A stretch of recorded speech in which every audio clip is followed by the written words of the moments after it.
Steve Spiro, you're a mentor, you're a consultant, you're a business owner, but most importantly, you're a host of your own show and you're also a master connector.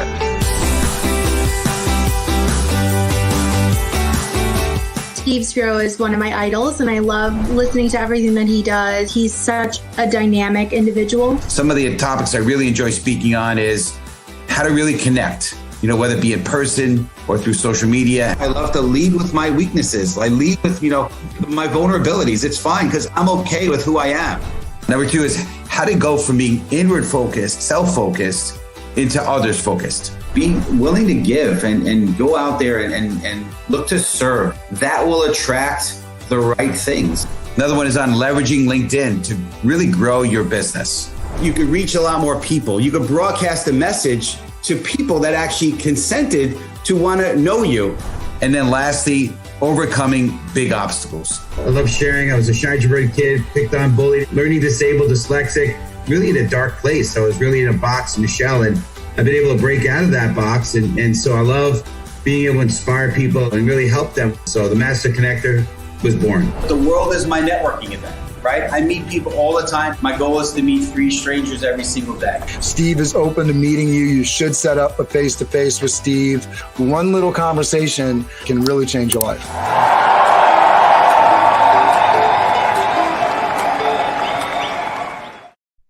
Thank you very much for LinkedIn. Thank you for being here. Thanks for being with us. We are excited to have you on with us today. You make this show what it is. You make this show fun. Make sure you're getting into the comments and letting us know where you're tuning in from. Let us know about your powerful winning habits. We want to know where you struggle, where you succeed, what tips and tricks you have in the audience, because you make this show fun because you are experts as well. We try to be the light. We try to guide you, but you make this show fun. So get into the comments and let us know what you're thinking, what kind of habits you're working on. We have Heather Hakes today. Steve, take it away. Talk to us about it. Absolutely. I appreciate that, Cameron. Thanks for all the magic you do behind the scenes here. Appreciate you, sir. We're going to have an amazing show. Super pumped and excited about this. And so today, the questions that we wanted to ask is, do you struggle with success? A lot of times, we're trying to get things going and there's challenges and are you struggling? Are you struggling, or you have inconsistencies in your life, in your business? Are you inconsistent in general? Do you wonder why some people thrive while other people essentially suck wind? And so we're going to cover a lot of that, and we all have good habits and bad habits, right? And so we have an amazing guest coming on, and you see a picture right there. I know Cameron's going to do a little bit of our bio there, but we're going to cover this topic, and in particular, we're going to get into the power of winning, good winning habits, and it's going to be an amazing discussion. So appreciate everyone being on the show. Love the viewership, love the loyalty, and we're going to have a blast here today. Make sure you're in the comments commenting. Make sure you shout out where you're from, what city, what state. We want to hear from you. Any questions, anything you've been thinking about on your heart and your mind, we definitely want to hear from you. So again, like Cameron said, you make the show. So I'll pass it to you, Cameron. Thank you, Mitchell. Thanks for tuning in. Mama Spiro, thanks for tuning in. Get in there. Let us know where you're tuning in from. Heather Hakes. We'll put it on live on the screen here. Heather Hakes is a mindset coach, speaker, and author of Take the Leap. She's been featured on numerous podcasts and published in Authority Magazine, Thrive Global, Voyage Denver, and Women Who Empower and Inspire. Heather has reached tens of thousands through her international podcast, Mind Over Matter. Heather specializes in helping others get out of their own way by awakening their infinite potential to create their ideal life. Heather is a graduate of Tony Robbins Mastery University and Gabby Bernstein's Spirit Junkie Masterclass. She also studies Abraham Hicks, Dr. Joe Dispenza, and Bob Proctor's principles of alignment, brain and heart coherence, and shifting paradigms for personal mastery. She manifested 6 figures after taking the leap to quit corporate by aligning with her true passion and purpose, and is now on a mission to help others overcome their blocks through her transformative coaching programs. Please welcome to the show, the heavenly Heather Hakes. Hey guys, thank you for having me. Absolutely. All right, so let's get into it. Go ahead, Steve. No, I was just going to say it's great to have you on the show. I know Heather and I had a couple of conversations, and it's been a blast connecting with you, Heather, through LinkedIn, and just excited to have you on again with us. It's going to be amazing. So appreciate you. Yes. Love it.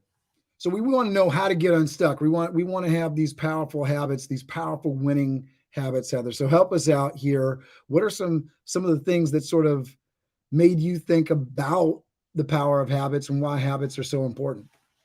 Well, honestly, I think whatever the teacher's teaching, they need it most. And so I've been on my own journey, as we all have, for years. I've been in this mindset coaching space since 2017. But ultimately, what I realized was, if you don't have the results you want in life, it comes back to your habits. And something that I teach is a very simple 4-step process. And that is, and write this down, because the more that you actively listen, you're going to remember it. So the first step is that our thoughts create our emotions and feelings. Those lead to the actions or inactions we take. This is our habits, and ultimately our results in life. So what you can do is backtrack this. If you don't have the money you want, the health you want, the business, the relationships, it doesn't matter what area of life, reverse engineer and start becoming aware of your habits. And ultimately, what I have realized is it comes down to 3 things. Let's think about New Year's resolutions, right?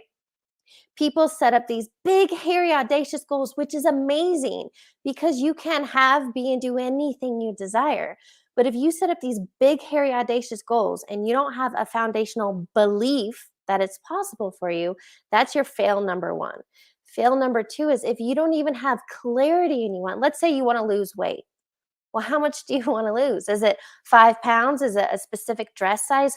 What do you want? So step number 2 is, if you don't even have clarity in what you want, then you won't have those drivers behind you showing up, taking the necessary actions you need. And finally, step number 3 is obvious. If you aren't consistent in the actions you take, you're not going to get there.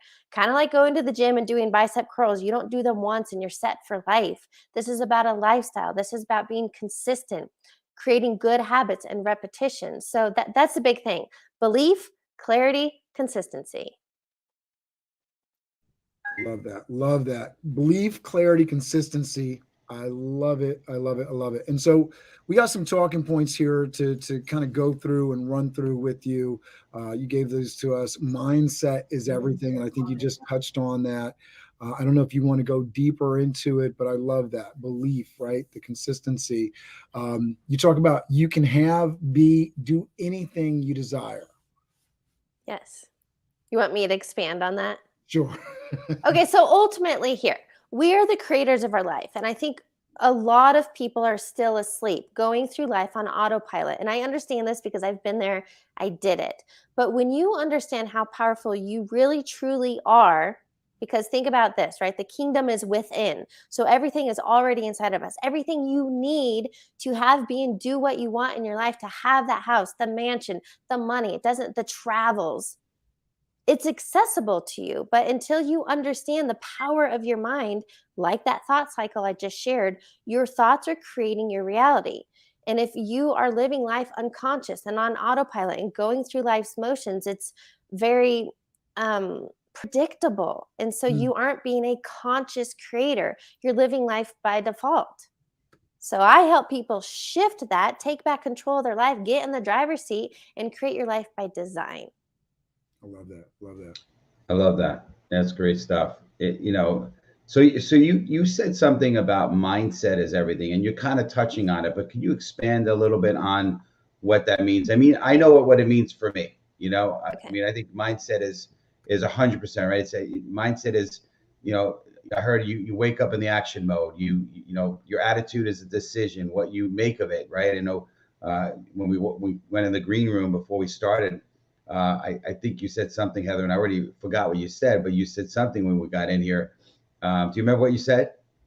I'm not sure. Oh, okay, it's all right. But it was like, are you having a good day? And you say it's always a good day, or something like that. I forget what you said, but it's how you make it, right? It's how you perceive things, and we could look at it as an issue that is a challenge, or you could look at it as an opportunity. It's really a perspective. But I'm curious your take on what mindset is everything means for you. Okay, so think about it like this. Napoleon Hill wrote a fabulous book. Most people know Napoleon Hill, Think and Grow Rich. He's got another book that's even better, and it's shoot, it's leaving me, but it's something about the devil. Shoot, I'm sorry, I forgot that. But Napoleon Hill, just look it up. In this book, he talks about our biggest problem in life is that we have an undisciplined mind. And how I think about that is think about a dog, right? A new puppy that you have. It is difficult those first few weeks or maybe even months, but you've got to train the puppy. And when you train the puppy, then it shows up and it does what you want. The same thing with your mind. Every single moment you have a choice between faith or fear. And a lot of people go after fear, and that's what creates worry and anxiety and depression and all of our low vibes. If instead you learn to, what I call build the mindset muscle, is to be intentional and mindful and catch yourself when you go down the rabbit hole. And here's a perfect example. I literally did this weekend. So I don't know, are you guys familiar with David Goggins? You can't hurt me.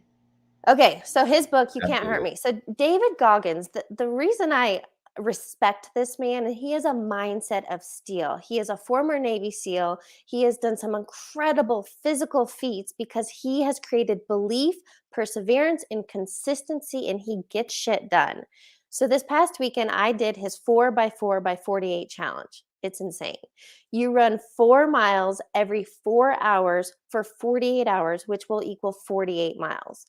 I do physical feats because I like to challenge my mindset.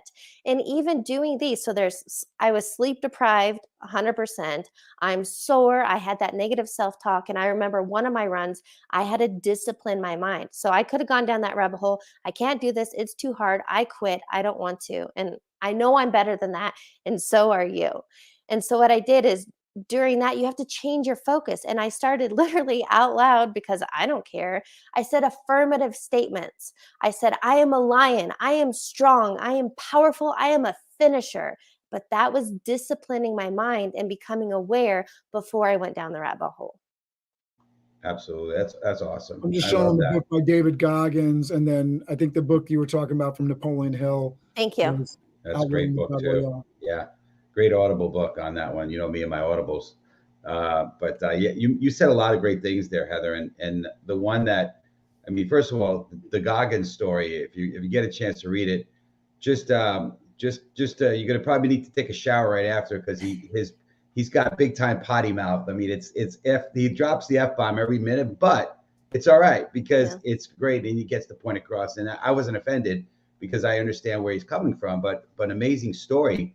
And it's so true. I mean, what he went through and how he got through it. And like you said, it's all the programming in your mind. And one of the books that I like is Soundtracks, where it's another way to kind of reprogram the brain. And it's just amazing on what we could do. The brain is so powerful. I don't know what the percentage is. I know they say, you know, we can use that one of my favorite books lately. But you know, we use only a small percentage of our actual brain capacity, right? Mhm. And we're just, if we could just tap into that extra piece, right? I think we all have that extra, I don't know, that extra something that we just got to dig a little deep for, and it comes out. And if we don't challenge ourselves, like you were talking about with that 40 by 40 by 48, I think you said, you know, you don't know what you're really capable of.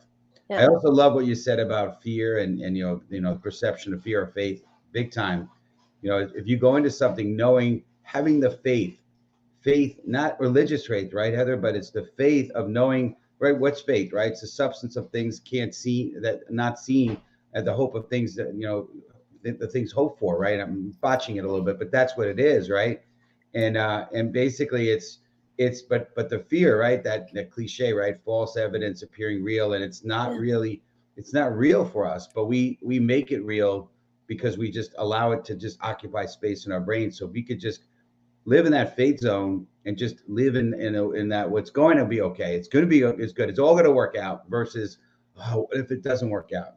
I'll tell a quick story and then I want to hear your perspective as well. But I remember when I got into the martial arts. Well, first I was into tennis for a lot of years, and I had a horrible tennis game. Horrible. No, my physical game was great. I practiced 5-6 days a week. I had a great game, but the challenge was, Heather, that I anytime I played competitively, I was in my head and I lost. And I lost to people that had a heart that really were way worse than I was, way worse. And I got into the martial arts. I kind of got into this sort of zone where I was able to kind of get into a no mind zone where I was just kind of living in the moment and not thinking, overthinking. And when I came back to tennis, about a year later, I was tremendous. My techniques were still there. That fortunately I hadn't gone away long enough, but fortunately my head game was completely changed. And I realized the brain is so powerful, and what you do or don't do can really influence you. But yeah, I'm just curious what your thoughts on that.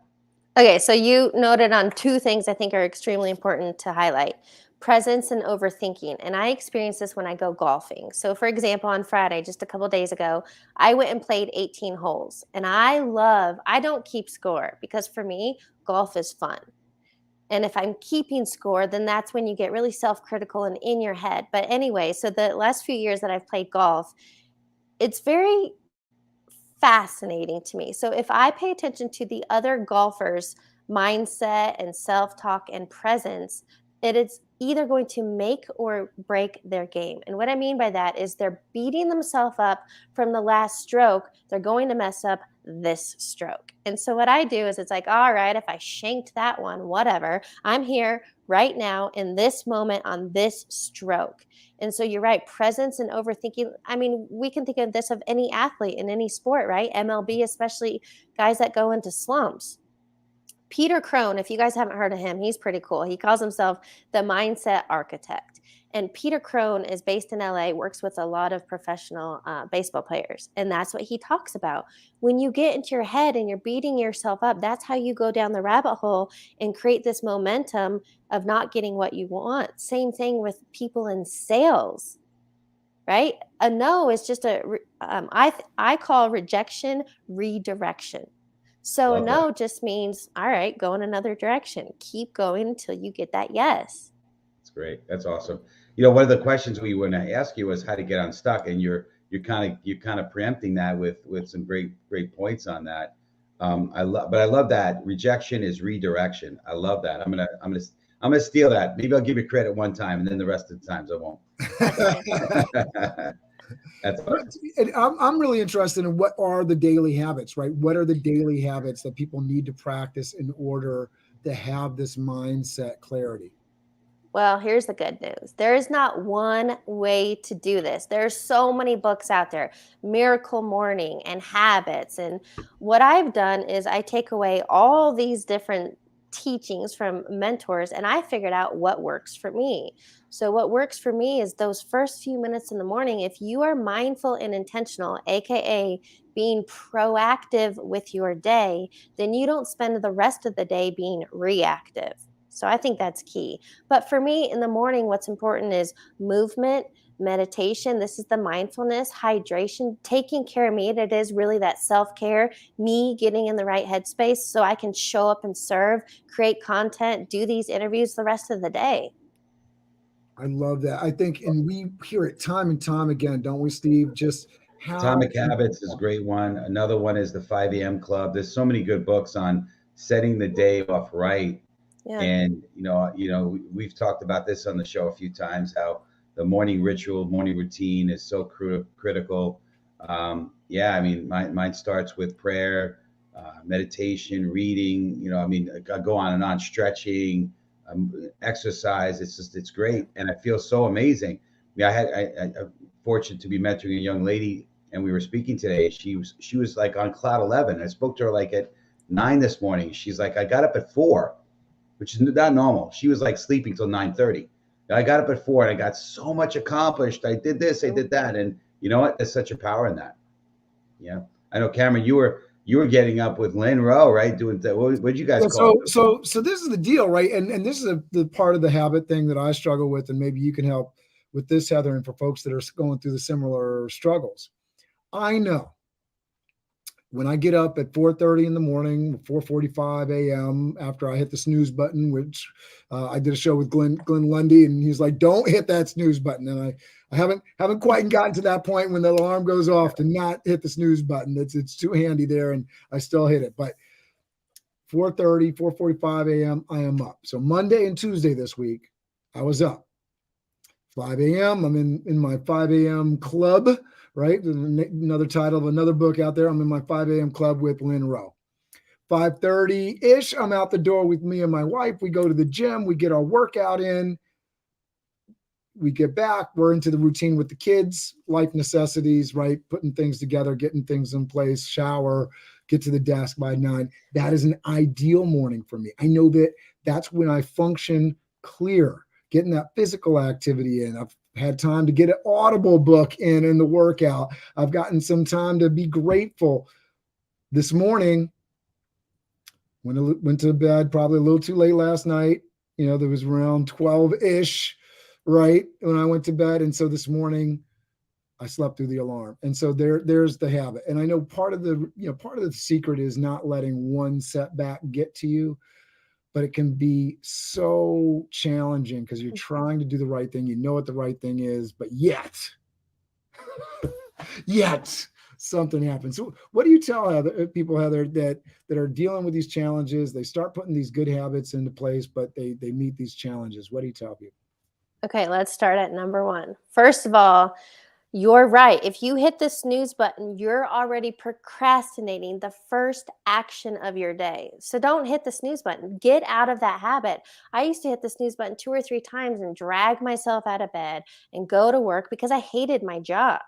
So if you're hitting the snooze button, if you can snooze it until 4:45, just set your alarm for 4:45, knowing you got to get up and go and start your day. I think something else that would be helpful and beneficial is that first moment when you're laying in bed, have a practice of gratitude. I call it an attitude of gratitude. Because when you're laying in bed and you start right then and there with the focus of something you are grateful for, you're already starting on a high vibe. Because in the reverse, if you're starting with the snooze, you're already going, ugh, I don't want to start my day. And those are 2 completely different realities.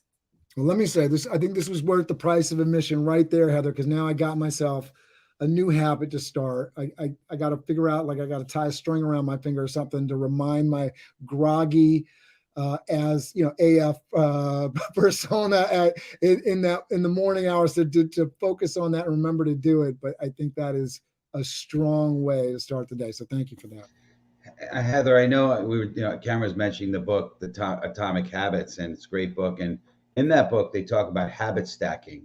Yeah. And I'm not sure if you had a chance to read the book, but what I love about the idea of habit stacking is we all have habits, right? And I have a lot of people that come to me. It's like, I don't know how to create habits, and I don't know, how do you get so how do you create these routines? I say, you got routines, you have habits. Like, no, I don't. I'm really. Do you brush your teeth every day? Well, yeah. Do you wash your face? Do you brush your? Yeah. Well, yeah. Yeah. So habit stacking, for those that don't know, it's creating it. It's actually adding on top of a habit you have already, and you stack on it, right? So if you like for me, it's in the morning. My habit stacking is I get up. The first thing I do is I go into the kitchen and I start to make the coffee, make my breakfast, put the dishes away. It's kind of, and then while I'm doing that, I know to turn the Audible book up, on, and it's all kind of, part of that routine that I just built on. So it's been very, very powerful for me is stacking, because again, we all have habits. Like I said at the beginning, good ones and bad ones. You could just add on to that and it won't be so hard once you start, because it's a trigger, right? Habits, there's something that triggers habits, right? If you smell the smell of coffee, you want to have coffee, right? Or, if you're, I don't know, an alcoholic, whatever, you drinking is tough for you. You walk by a bar and maybe that triggers you. You want to go inside. Whatever it is, we have triggers. So curious if you're familiar with habits stacking and what your take is on that.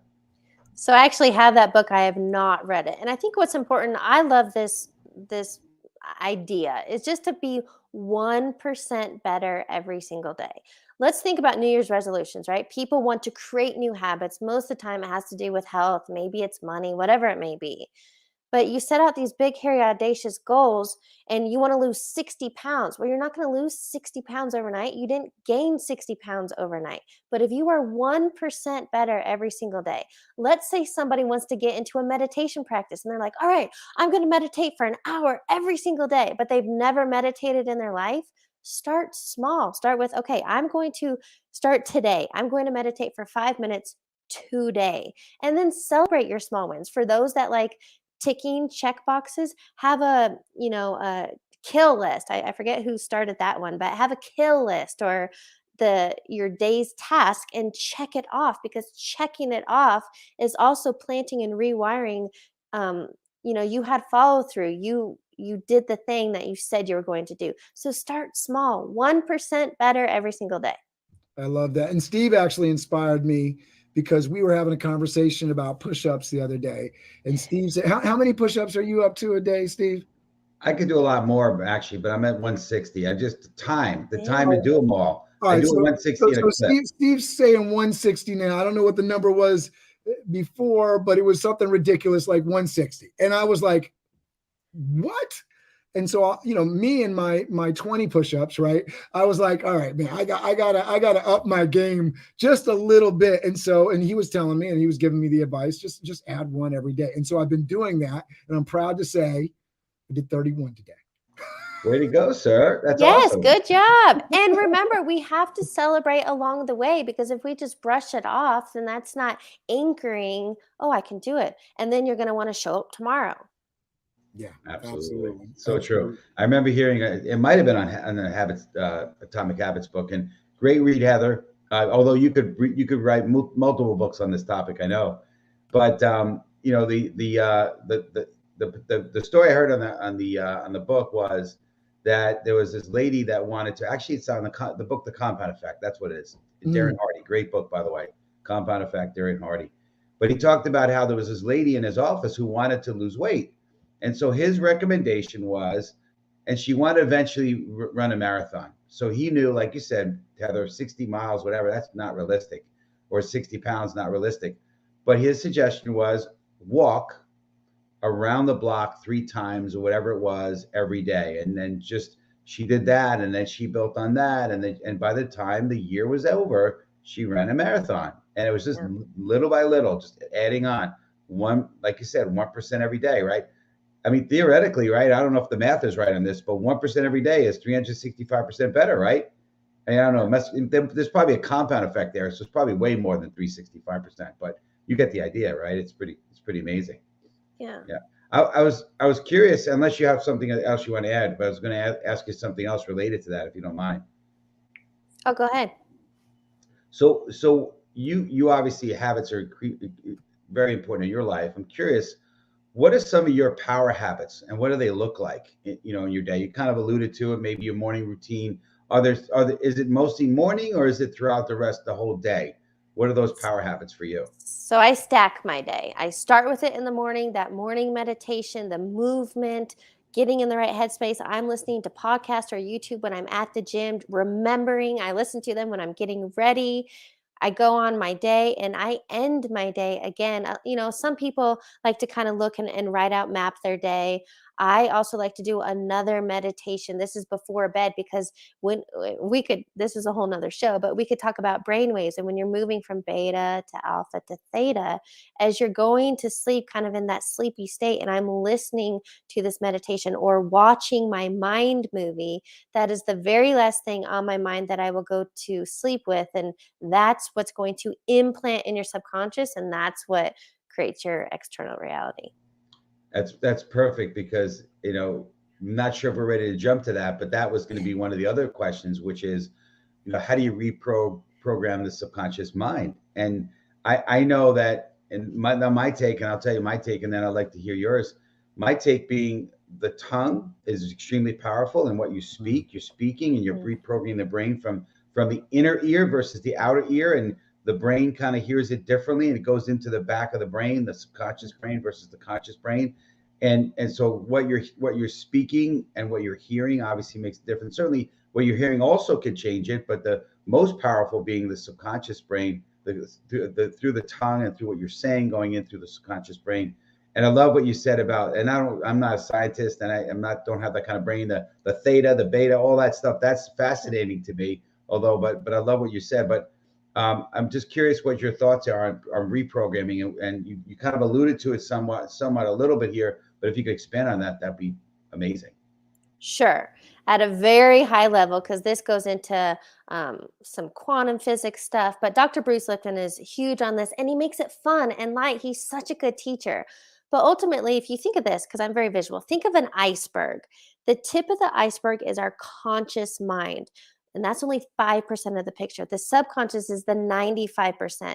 So if you consciously want to create better habits and have better results in your life, but you don't anchor and align with your subconscious beliefs, those are your memories, those are the habits, that's your programming from childhood up until now. If you don't understand what's in the subconscious, you can consciously want change, but you're going to struggle and effort, and it's going to be really difficult to get there. Another way I think of this is your mind is a garden. So, Steve, as you were saying with the thoughts you speak, those are very powerful. But even before what you're speaking are your thoughts. And think of it this way: that what you're thinking, we have somewhere between 70,000 thoughts per day. And day after day, they're pretty much the same thoughts over and over because we're not, that creative. But if you just simply become aware of some of those thoughts, you'll understand the seeds you're planting in your garden, which is the subconscious. The subconscious doesn't care what thoughts you are thinking. The thoughts that you keep thinking create your beliefs, and you're fertilizing those. We all know you reap what you sow.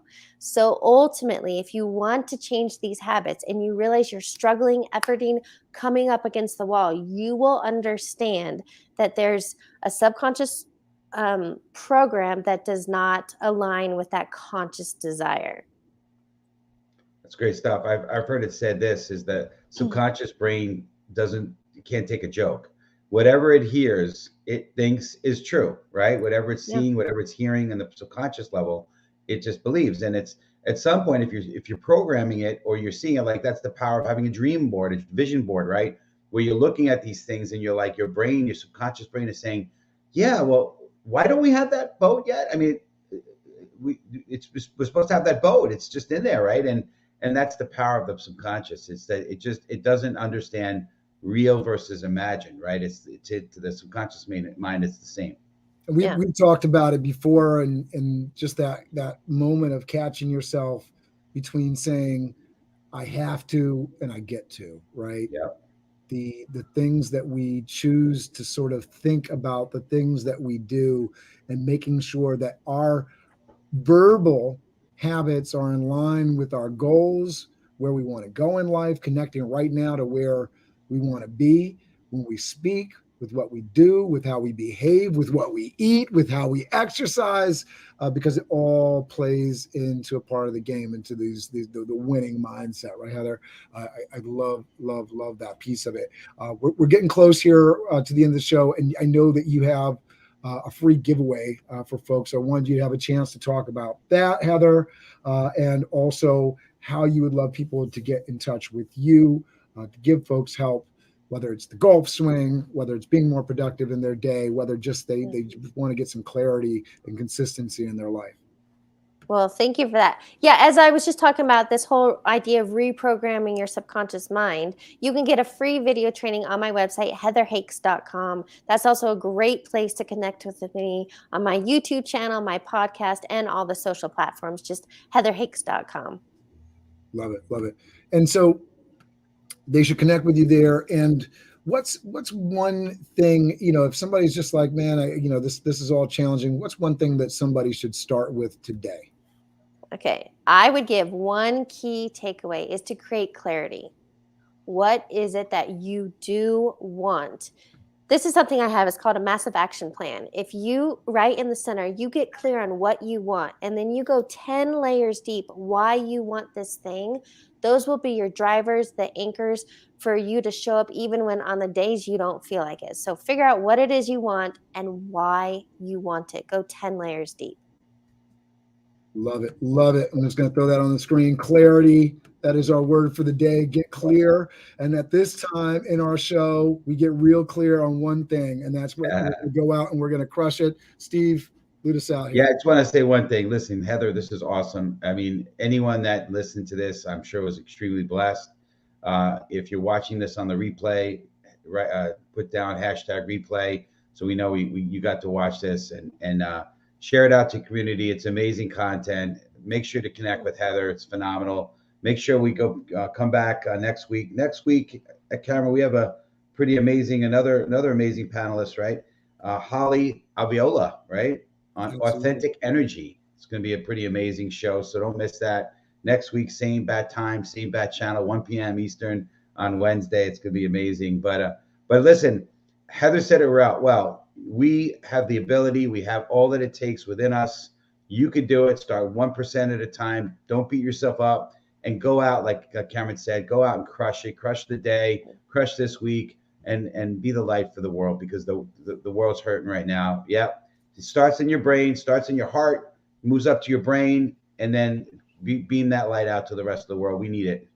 Prayers to those in Ukraine and all the people suffering out there. And we are a light here. So we're gonna end it with the way we always do, which is we're gonna count down a crush it. So Heather, if you could participate with us. Okay. 5, 4, 3, 2, 1. Crush it. Crush it. Go out and have an amazing week. We'll see you next week, everybody. Thank you very much, Heather. We got our calls to action coming here. We will see you next time.